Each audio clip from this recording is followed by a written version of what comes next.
Doctor Siva காணொளி நேயர்களுக்கு வணக்கம். இன்று இந்த காணொளி வெளிவருகின்ற தருணம் ஒரு குருஷியல் டேட்டு. அதாவது நாடாளுமன்றத்தினுடைய அர்ஜென்ட் செஷன் கூட்டப்பட்டது. 16, 17, 18 3 நாளில் ஒரு பில்லை பாஸ் பண்ணுவதற்கு, மசோதா பில்லுன்னா மசோதா, அது 3/2 பங்கு எம்பிக்கள் நாடாளுமன்ற உறுப்பினர்கள் ஒப்புதல் தெரிவித்து சொன்ன பிறகு நம்மளுடைய ஜனாதிபதி அவர்கள் கையெழுத்திட்டார். அது சட்டமாகும். இதுதான் நாடாளுமன்ற ஜனநாயகம்னு, ஒரு பார்லிமெண்டரி டெமோக்ரஸின்னு பேர். இப்போ இருக்கிறது அவங்க எம்பி எவ்வளவு அப்படின்னா 543 இருக்கு. அதில் ஒரு மெஜாரிட்டி இருக்கணும், ஆட்சி அமைக்கணும் அப்படின்னா 272 இருக்கணும். பிஜேபிக்கு கிடையாது. இப்போயே அது ஒரு மைனாரிட்டி கவர்மெண்ட்டு. எனவே இந்த மாதிரி கட்டத்தில் டீலிமிட்டேஷன், மறு சீரமைப்பு, அந்த மாநிலத்தினுடைய எம்பியினுடைய இதை மாற்றணும்னு ஒன்று, அந்த பில்லு டீலிமிட்டேஷன் பில்லுன்னு. அடுத்தது என்னன்னா 23 இந்த மாதம் மார்ச்சில் தேர்தல் நடக்குது. 2 பெங்கால்லையும் தமிழ்நாட்டிலையும். இங்கே 23 நடக்குது, அங்கே 28 நடக்குது. ஆக இப்போ இந்த 2 மாநிலத்து தேர்தல் குறித்து என்ன என்பதை அதற்கு முன்பு உங்களுடன் கலந்துரையாட விரும்புகிறேன். அதுதான் இந்த காணொலியுடைய முக்கியத்துவம். இப்போ இதில் 2 கருத்துக்களை வைத்து விவாத பொருளாக எடுத்துக்கொண்டிருக்கோம் இந்த காணொலியில். அது முதல் எது அப்படின்னா, இப்போ நாடாளுமன்றத்தில் நடந்து முடிந்த அந்த மாநிலங்களை மறுசீரமைப்பு அப்படிங்கிறது. அந்த முதல்ல 1956 இந்த டிவிஷன் கமிஷனில் செய்தாங்களே மொழி மாநிலம், அதுவல்ல இது. இது பார்லிமெண்ட்ரி. இது இப்போ ரெவென்யூ டிஸ்ட்ரிக்ட்டு, பொலிட்டிக்கல் டிஸ்ட்ரிக்ட்டு அப்படின்லாம் சொல்லுவாங்க. ஸோ கார்பரேஷனில் பார்த்திங்கன்னா 100வது வார்டு பள்ளிக்கரணை வரும். ஆனால் பஞ்சாயத்து இது ரெவென்யூ பார்த்திங்கன்னா வேறு மாதிரி வரும். அதனால ரெவென்யூ டிஸ்ட்ரிக்ட் வேறு, பொலிட்டிக்கல் டிவிஷன் வேறு. அது மாதிரி இப்போ என்னென்னா, எம்பியை 543 இருப்பதை 850 கொண்டுட்டு வரணும். இதில் மூட் பாயிண்ட் என்ன அப்படின்னா, மக்கள் தொகை கணக்கெடுப்பின்படி நமக்கு தெரியும், சுதந்திரம் வாங்கினோம் 1947 ஆகஸ்ட் 15 அப்படின்னு. அப்புறம் குடியரசுன்னு 1950 ஜனவரி 26 ரிப்பப்ளிக் அப்படின்னு மாற்றணும். ரிப்பப்ளிக் அப்படிங்கிறது குடியாட்சி, முடியாட்சி இல்லை, இது குடியாட்சி என்பது தான் அது ரிப்பப்ளிக்ங்கிறது. இப்போ அமெரிக்காவில் ரிப்பப்ளிக் பார்ட்டி, டெமோக்ராட்டிக் பார்ட்டி 2 உண்டு.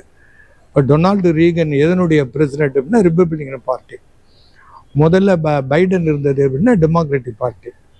அதனால் இப்போ இங்கே அதுபோல் இங்கே நம்ம இந்தியன் ரிப்பப்ளிக்கில் நம்ம இருக்கிறோம். இதில் ரொம்ப மெயின் பார்ட்டி இப்போ எப்படின்னா பாரதிய ஜனதா கட்சி, பிஜேபி.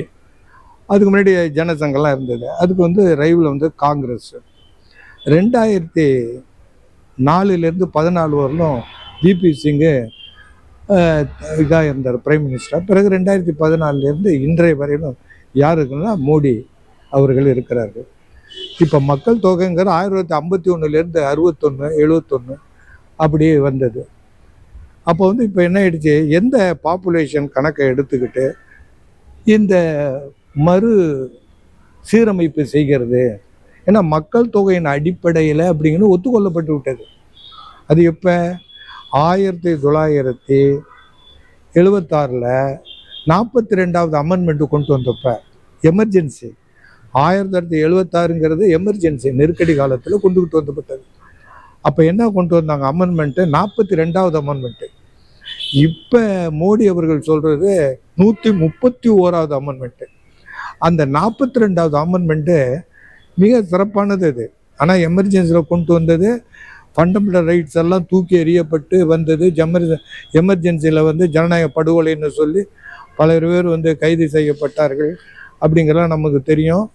அப்போ என்ன சொல்லப்பட்டது அப்படின்னு சொன்னால் முக்கியமாக வந்து இனிமேல் வந்து மக்கள் தொகையின் கணக்கெடுப்பில் படி வந்து தான் இது வைக்கணும் அப்படின்னு சொன்னது அன்னியில் மெயினாக செக்குலரிசம் சோசியலிசத்தை இந்திய அரசமைப்பு சட்டத்தில் பூத்திட்டாங்க. அதை தான் 42 வந்து ரொம்ப முக்கியம். சோசியலிசமும் அந்த செக்குலரிசம் மத சார்பின்மையும் சமதர்ம கொள்கையும் ஏற்பட்டதான் 42வது திருத்த அரசியல் சட்டம் அப்படின்னு. அது மட்டும் இல்லை, பிறகெல்லாம் என்ன பண்ணிட்டாங்க அப்படின்னா இந்த அமெண்ட்மெண்ட்டு அப்படிங்கிறது பார்லிமெண்ட்லேயே கொண்டு வந்து நம்ம பண்ணிக்கலாம். எல்லாம் மாநிலத்தில் உள்ள சட்டமன்றம் எல்லாம் சேர்ந்து பெரிய கான்ஸ்டியூஷன் அமெண்டெல்லாம் அவ்வளோ டிஃபிகல்ட்டி வேண்டாம், சிம்பிள் மெஜாரிட்டி இருந்தால் நாடாளுமன்றத்திலே செய்துக்கலான்னு சொல்லிட்டு இவங்க என்ன பண்ணினாங்க அப்படின்னா, எப்பொழுதுமே அண்ணா காலத்திலேருந்து ஈவன் அண்ணா காலத்தில் பெரியார் காலத்திலேயே வடக்கு வாழ்கிறது தெற்கு தேய்கிறதுன்னு சொல்லிட்டு இருப்போம். அப்போ என்ன அப்படின்னா எல்லாமே அந்த காலத்தில் சொல்லப்படுது எனக்கு தெரியும். இன்ஜின் தயார் பண்ணால் கல்கட்டாவில் சித்தறிஞல் இருக்கும், பெட்டி தயாரிப்பது மரக்கட்டை ஏற்பட்டு சொன்னால் இங்கே பெரம்பூரில், இங்கே மெட்ராஸில், இப்படி எதை எடுத்துக்கிட்டாலும் அடிப்படையான இப்போ தயாரிப்பெல்லாம் உற்பத்தி செய்யறதும் வடனில் இருக்கும் தெற்கில் இருக்கும், வடக்கு வாழ்கிறது தெற்கு தேய்கிறதுலாம் சொன்னாங்க. இன்னைக்கு நிலைமை அப்படியெல்லாம் மாறி போச்சு. எப்படின்னு சொன்னால் தென்னாட்டில் உள்ள அது வந்து கர்நாடகா, கேரளா, தமிழ்நாடு, ஆந்திராங்கிறதெல்லாம் ரொம்ப உயர்ந்த நிலையில் வந்துடுச்சு. அது மட்டும் இல்லை, தமிழ்நாடுடைய பொருளாதார வளர்ச்சி 11.19 ஜிடிபி இந்தியாவிலே ஃபஸ்ட்டு அப்படியெல்லாம் தொழில் மையத்தில் எல்லாம் வந்துடுச்சு. அதே நேரத்தில் வந்து ஒரு பக்கம் வறுமை இருக்குது, ஒரு பக்கம் செல்வ குவியல் இருக்குது அப்படிங்கிற விமர்சனம்லாம் இருக்குது. ஆனால் இங்கே நம்ம எடுத்துக்கிட்ட பாயிண்ட் என்னன்னா, இவங்க மெஜாரிட்டியில் பாஸ் பண்ணி 850 எம்பி ஆக்கிடலான்னு முடிவு பண்ணாங்க. அப்போ வந்து என்ன ஆயிடுது, இப்போ உதாரணமாக நீங்கள் இதை எடுத்துக்கோங்க, உத்தரப்பிரதேசத்தில் எவ்வளோ எம்பி தெரியுமா? 80, நம்மளது 39. இப்போ மாற்றினா அது 120 ஆகிடும். 850 படி போட்டு இப்போ வந்து 2011 மக்கள் தொகை படி போட்டோம் அப்படின்னு சொன்னால் இது வந்து இதாகிடும். இதெல்லாம் எதிர்ப்பு வரவும் என்ன சொன்னாங்க, 1971 இருந்திருக்கும் இதே வச்சுக்கலாம், 2021 வேண்டாம் அப்படின்லாம். இப்போ வந்து என்ன ஆயிடுச்சு, 2021 எடுத்துக்குவோம். 2021 எடுத்துக்கிட்டோன்னா அடுத்தது வந்து பார்த்தீங்க அப்படின்னு சொன்னால் 21 வந்து இப்போ நம்ம வந்து சரியாக நம்ம வந்து எடுக்கலை, 11 தான் எடுத்தோம், 21 எடுக்கலை அப்படின்னு பார்த்தீங்கன்னா இப்போ 21 அப்படின்னா 26 ஆகிடும். 26னா 27, 29ல் எம்பி எலெக்ஷன் வந்துடும், நாடாளுமன்ற எலெக்ஷன். இது பெரிய குளறுபடி ஆகிடும். அப்போ வந்து என்ன ஆயிடுச்சுன்னா 2011 உள்ள மக்கள் தொகை கணக்கெடுப்பு படி நம்ம போடுவோம். அப்படி போட்டோம்னா நமக்கு வந்து ஒரு 58 வரும். என்ன ஒன்று எப்படின்னா, இது ஒரு கணக்கு வந்து இப்போ இருக்கிறதுல 50% ஆட் பண்ணி நம்ம கொடுத்துருவோம் அப்படின்னு ஒரு பஞ்சாயத்து பண்ணாங்க. பஞ்சாயத்து பண்ணிட்டு என்ன தெரியுமா சொன்னாங்க அப்படின்னா, இதில் நமக்கு வந்து மக்கள் தொகை குறைஞ்சிது. தென்னாட்டிலலாம் மக்கள் தொகை 70கள்லாம் பார்த்தீங்கன்னா எல்லாம் வந்து குடும்ப கட்டுப்பாடு, நாம் இருவர் நமக்கு இருவர்னா, அப்புறம் நாம் இருவர் நமக்கு ஒருவர், இப்படிலாம் V2 B1 அப்படிங்கெல்லாம் சுலோகம்லாம் போட்டான். இதை இழிச்சா வாயர்கள் யாருன்னு தென்னாட்டுக்காரர்களாக போயிட்டான். அங்கே யூபியில் வந்து பாப்புலேஷன் எக்கச்சக்கமாக போயிடுச்சு. அது ஒரு ரஷ்யன் பாப்புலேஷன் ஈக்குவலாக உத்தரப்பிரதேசம் வந்துடுச்சு, பீகார் வந்துடுச்சு, மத்திய பிரதேசம் வந்துடுச்சு, குஜராத் வந்துடுச்சு. இப்படி பார்த்தா ப்ரொப்போர்ஷனேட்டாக மக்கள் கொடுத்தா நமக்கு எம்பி குறைஞ்சிடும். இதில் வேற ஒன்றும் கிடையாது. மொத்த பர்சன்டேஜில் வடநாட்டு மாநிலங்களோட தென்னாட்டு மாநிலங்களில் ஆந்திரா எடுத்துங்க, அல்லது தெலுங்கானா எடுத்துங்க, அல்லது தமிழ்நாடு எடுத்துங்க, கர்நாடகா எடுத்துங்க, கேரளா எடுத்துக்கிட்டால் இது குறைஞ்சி போயிடுது.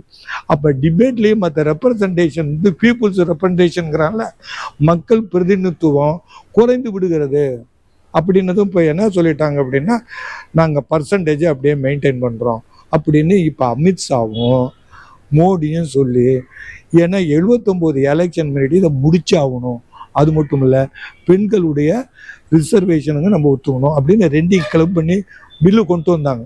இதில் என்ன ஆயிடுச்சு, 543 எத்தனை பேர் வந்தான், 333 பேர் தான் வந்தான். இவ்வளோ எமர்ஜென்சியில் வந்துட்டான். போட்டதும் என்ன ஆயிடுச்சு, 211 பேர் வரல. அப்போ என்ன ஆயிடுச்சு, முதல்ல நான் ஆரம்பிக்கும் போது சொன்னது பிஜேபி மைனாரிட்டி கவர்மெண்ட், ஏன்னா 272 இருக்கும் அவன்கிட்ட இல்லை. அவனுக்கிட்ட நீங்கள் வந்து பார்த்தீங்க அப்படின்னு சொன்னால் தனியாக அவனுக்கே 272 இருக்கணும். எல்லாம் 292 தான் இருக்குது. இவரை காப்பாற்றிக்கிட்டு இருக்கிறது அகாலிதளும் சந்திரசேகர் பட்சேகம் தெலுங்கானா கட்சி இந்த மாதிரி ஆதரவு கொடுத்து தான் கொண்டு வந்து 33 எல்லாம் கொண்டு வந்திருக்கிறாங்க. அதனால் இவங்களுக்கு மெஜாரிட்டி வரல. அது மட்டும் இல்லை, இந்த 211 பேர் வரலை, 50 பேர் ஆப்சண்ட்டு நிறைய இதெல்லாம் வந்து கடைசியில் என்ன ஆயிடுச்சு, 2/3 மெஜாரிட்டி நம்ம தோற்றுவிட்டது. இதாங்க ரிசல்ட்டு. ஆப்ரேஷன் சக்ஸஸ்ஃபுல் பேஷண்ட் டெட்டுங்கிற மாதிரி இவங்க வந்து என்னென்னமோ போட்டு அந்த யமனுக்குள்ள சித்தனா கணக்கு போட்டு கடைசியில் தோற்று விட்டது. அதான் இங்கே தென்னாட்டில் என்ன பண்ணுன்னா திராவிட கட்சி வென்றது, பிஜேபி தோற்றுறதுன்னு பத்திரிகைலாம் போட்டாங்க. நம்ம அதை பற்றியெல்லாம் இல்லை. இவர்கள் வந்து என்னன்னா இப்போ 2029 தேர்தலுக்குள்ள இது ஒரு வழி பண்ணணும்னு பண்ணாங்க, அது முடியல. இது என்ன ஆகுதுங்கிறத நம்ம பார்ப்போம். அடுத்த பாயிண்ட் என்ன நம்ம பார்க்குறோம் அப்படின்னு சொன்னால், வியாழக்கிழமைக்கு தேர்தல் நடக்க போகுது. பெங்காலுக்கும் இதுவும். பெங்காலில் வந்து அவங்க மம்தா பானர்ஜிக்கு ஏகப்பட்ட தொல்லை. அதேமாரி தமிழ்நாட்டில் என்னென்னமோ பண்ணி பார்த்தாங்க. கடைசியில் பிஜேபி யாரோட கூட்டணி சேர்த்தாலும் ஜெயிக்கிறதுக்கு வாய்ப்பு அறவே கிடையாது. அவங்களோட சேர்ந்த ஏடிஎம்கேக்கும் ஒன்றும் கேரிஸ்மா லீடர்னு கிடையாது. அது எம்ஜிஆர் ஜெயலலிதாவோட முடிஞ்சு போச்சு.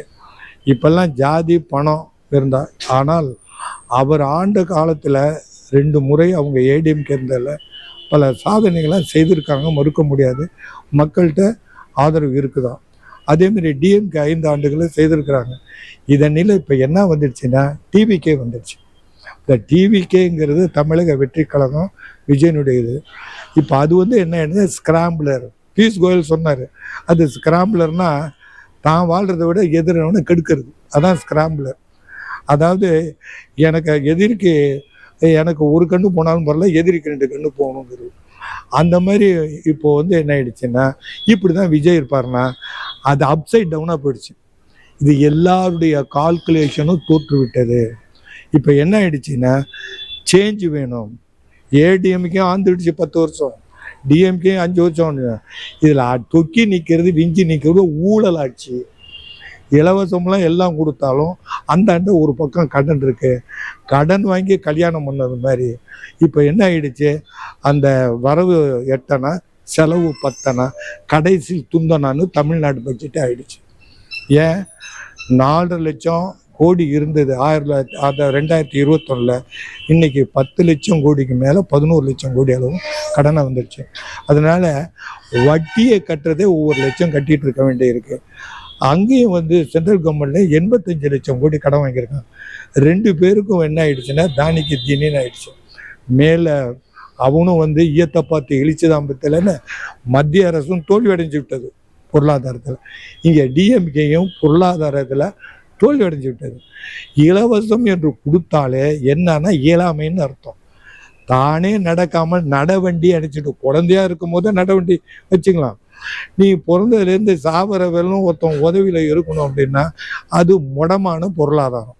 அது ஒரு என்ன பொருளாதாரம் அப்படின்னா யாசிக்கக்கூடிய பொருளாதாரம்.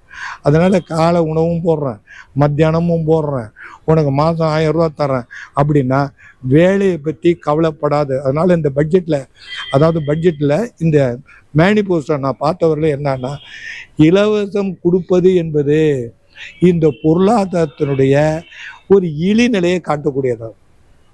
America advanced country, Russia advanced country, China வந்து அட்வான்ஸ்டு கண்ட்ரி. அப்படிங்கும் போது நம்ம இன்னைக்கு இளமது அப்படின்னா செக்யூரிட்டி கவுன்சில் மெம்பர் இல்லை. இன்னைக்கு இந்தியாவை பொறுத்த வரைக்கும் ட்ரம்ப் என்ன சொன்னார், 20 நாளுக்குள்ளே அவனுக்கு டைம் கொடுக்குறேன், ரஷ்யாவில் இருந்து வாங்குற எண்ணெயை தரணும், உடனே நிறுத்திக்கிட்டோம். ஏன்னா நம்ம வந்து எடுபடியாக இருக்கோமே தவிர நம்ம வந்து டிட்டர்மின் போர்ஸாக இல்லை. இன்னைக்கு உள்ள நிலைமை என்னன்னா, இன்னைக்கு நியூஸுக்கு லேட்டஸ்ட் நியூஸ் பார்த்தீங்க அப்படின்னா ஈரானுக்கும் அமெரிக்காவுக்கும் சண்டை வருகின்ற ஒரு சூழ்நிலை. அப்படி வந்தால் முதல் கேஷுவாலிட்டி யாராக இருப்பாங்கன்னா நம்ம தான் இருப்போம். சீனா கூட கவலை இல்லை, ரஷ்யாட்ட வாங்கிக்கும் ஆயில். அப்போ இந்த மாதிரி பார்த்தீங்கன்னா, ஏன்னா சைனாவை சேலஞ்ச் பண்ண முடியாத அளவுக்கு அமெரிக்கா இருக்கிறோம்.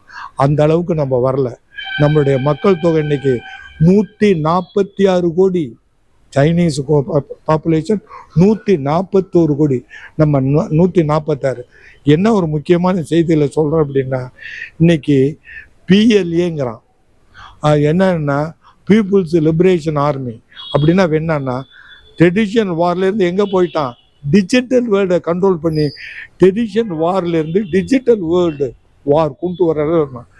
அதுலேயே என்ன இருக்கான், ஈரான் இருக்கான், சைனீஸ் லீடிங்கில் இருக்கும், இதெல்லாம் போகாமல் நம்ம இன்னும் 5 trillion போகல. நம்ம இருந்த பொசிஷன் வந்து 2வது பொசிஷன் வேர்ல்டில் லார்ஜஸ்ட் எக்கானமின்னு இன்னைக்கு லேட்டஸ்ட் டேட்டா 6வது பொசிஷன் போயிடுச்சு. அப்படி இருக்கும்போது இவங்க என்ன நினைக்க, இருக்கிறத விட்டு பறக்கிறது மாதிரி உடனே 543 உள்ளதை நான் 850 ஆக்குறேன்னு சொல்லிட்டு என்ன இதில் கடைசியில் முடிக்கிறோம் அப்படின்னா, இது ஒரு கலசந்தி பொருளாதாரம், ஒரு கலசந்தி சிந்தனையில் நாடு வந்து சிதறுகின்ற சிந்தனையில் இருக்கிறது. இது சூப்பர் பவர் ஆகுறதற்கு வாய்ப்பில்லை. நம்ம அடுத்த காணொலியில் பார்ப்போம்.